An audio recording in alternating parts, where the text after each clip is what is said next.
Hello and welcome back to Skit podcast. Today I'm here with Kit. And I'm Sarah. And today on episode 4 we're going to be talking about Façade.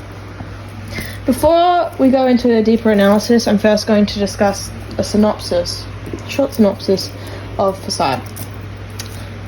Urania Blackwell, aka Rainy, aka Element Girl, is a retired superhero. She is barely getting by and is forced by the very nature of her powers to stay inside her apartment. Her only outlet is a phone call to a handler every week. While she receives a call from Della, an old work colleague, Rainy decides to go to dinner with her. She creates a face mask out of silicate, so Della won't see her real face, but it slips off in the middle of dinner. Rainy returns to her apartment, desperate to die. She can't kill herself because she's invulnerable. Death hears her crying and checks on her, only to have Rainy assume Death is there to grant her wish. However, Death is only in the neighborhood collecting someone else's soul. Death tells Rainy to talk to the god that created her and tell him what she wants. Rainy asks the sun, aka Ra, for release. He grants it and Rainy crumbles to ash. Death's story, following a forgotten superhero, Element Girl, who agonizes begging for death. The story of Façade is an odd accomplishment of Gaiman's, just as Gaiman impressively created a personification of death that was cheerful and jocular. He crafts a story in which a character's death is a happy ending. The story is eerily tragic, yet at the same time strangely comforting. Gaiman's attitude towards death clearly is shown to be that death is a gift, as much as life, and it is in Façade that we can see this attitude. Now I'm going to discuss one of the main characters, Death. Death appears as a goth girl, her signature ankh around her neck. She is the most compassionate of all of the Endlesses. She is the most tied to humans whose souls she collects and shepherds to whatever comes next. Death spends one day every 100 years as a human to better understand the lives she takes. Death is closest to Morpheus of all of the siblings, and one of the few people he listens to and whose good opinion matters to him. While she takes her responsibility as seriously as her brother, her personality is much more flexible and comforting. I'm now going to talk about the theme of loss. Finally, Rainy Blackwell loses her physical form and is slowly losing her mind in Façade.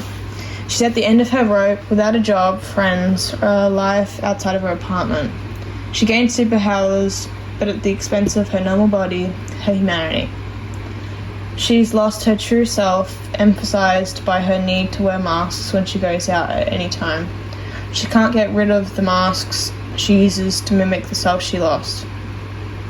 Rainy is stuck, endlessly grinding her gears and going nowhere.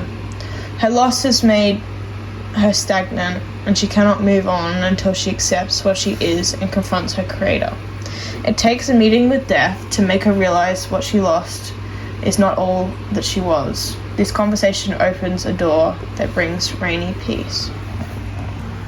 Can you tell me about the quote, "You people always hold on to old identities, old faces and masks, long after they've served their purpose. But you've got to learn how to throw things away eventually." This quote is from Death. Here, Death is addressing the tendency of individuals to cling to outdated identities, personas, or roles, even when they no longer serve a purpose or bring fulfillment. Death emphasizes the importance of letting go and embracing change, suggesting that holding on to past identities can hinder personal growth and evolution.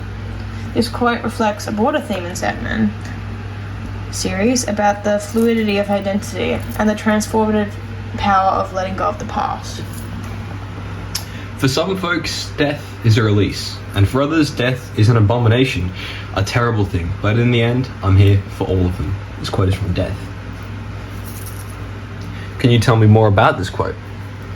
In this quote, Death acknowledges the diverse attitudes and perceptions people have towards death. While some may view death as a form of liberation or release from suffering, others may see it as a terrifying and tragic event. Regardless of individual beliefs or feelings about death, death personifies the impartial and universal nature of mortality.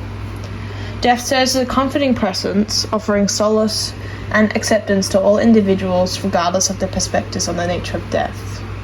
This quote encapsulates the compassionate and empathetic portrayal of death in the Sandman series, highlighting death's role as a compassionate guide and companion to all living beings. Hello!